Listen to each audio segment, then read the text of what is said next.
अस्सलाम वालेकुम dear student, उम्मीद है कि आप अपना काम जारी रखे हुए होंगे।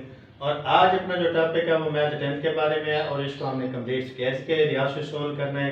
क्वेश्चन अपने पास क्वाड्रेटिक है, तो क्वाड्रेटिक इक्वेशन को कंप्लीट स्केयर के साथ जो सॉल्व करना होता है उसका कुछ प्रोसेस है, कुछ थोड़ा सा हम इसको जो इजी फॉर्म के अंदर लेकर आएंगे। तो जो पहला स्टेप है हम इसको चेक करेंगे कि ये हमारे पास अगर स्केयर बन जाता है तो ठीक है, ये वाली बात। अगर स्केयर नहीं बनती है तो पहले हम अगर इसे स्केयर बना लेंगे तो हमारे क्वेश्चन थोड़ा सा ईजी हो जाएगा। हम क्या करेंगे, 7 के साथ ये स्केयर नहीं बना तो इसी के साथ मल्टीप्लाई करेंगे बोथ साइड पे।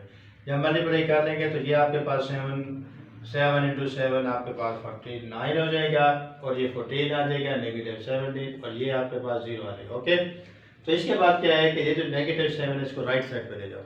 ठीक है, तो ये राइट साइड पे जाएगा तो पॉजिटिव हो जाएगा। अब इसको आपने क्या करना है, कंप्लीट स्क्वायर के फॉर्म के अंदर बनाना है। इसके अंदर कुछ ऐड करें स्क्वायर के साथ तो वो आप देखेंगे तो क्या करना है। तो ये पहली बात है, इसमें हमने क्या करना है, 7x स्क्वायर लिखा हुआ है, 2 फार्मूले का लिखा हुआ है, फिर 7x हमारे पास यहाँ पे आ जाएगा। ये जो आपके पास आ गई ये दूसरी फॉर्म जिसको हमने ऐड करना है, जिसको हमने क्या करना है, ऐड। तो ये दोनों साइड पे करेंगे, ठीक है ना। तो यहाँ पे आप मल्टीप्लाई करें तो 14x बनता है, तो 14x यहाँ पे 1 आएगा तो इसलिए हम यहाँ पे 1 लिखेंगे, मल्टीप्लाई हो रहा है। तो इस चीज़ को हमने यहाँ पे बनाना है, ठीक है ना। जब ये बन जाएगा तो हम इसको यहाँ से लेकर यहाँ तक क्या कर देंगे, कंप्लीट। और यहाँ पे ये 7 + 1 और = 8 आ जाएगा। तो अब ये कंप्लीट स्क्वायर तो बन गया। अब हमने x की वैल्यू फाइंड करनी है। तो यहाँ पे x निकालने के लिए ऊपर जो है ना इसका जो स्क्वायर रूट है, अपना स्क्वायर है खत्म करने के लिए स्क्वायर रूट है बहुत साइड का। तो यहाँ पे 7x + 1 आ जाएगी, ये प्लस मैंने इसके साथ इस तरीके से आ जाएगा, इसको रद्द कर दो, ठीक है जी।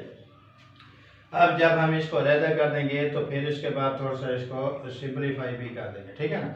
तो सिंपलीफाई करने के लिए तो ये आपके पास जो 4 आया हुआ है ये 2 आ जाएगा और उसके रूट, ठीक है ना, 2 1 आप राइट साइड पे ले जाओ, नेगेटिव हो जाएगा और उसके बाद 7 पे हमने डिवाइड करना है। तो हमारे पास सोल्यूशन है, तो यही है। तो डियर स्टूडेंट, अगर हमारी वीडियो आपको आज की अच्छी लगी हो तो हमारे चैनल को सब्सक्राइब ज़रूर कर दीजिएगा और नेक्स्ट वीडियो के लिए हमारा वेट कीजिएगा। अल्लाह हाफ़िज़।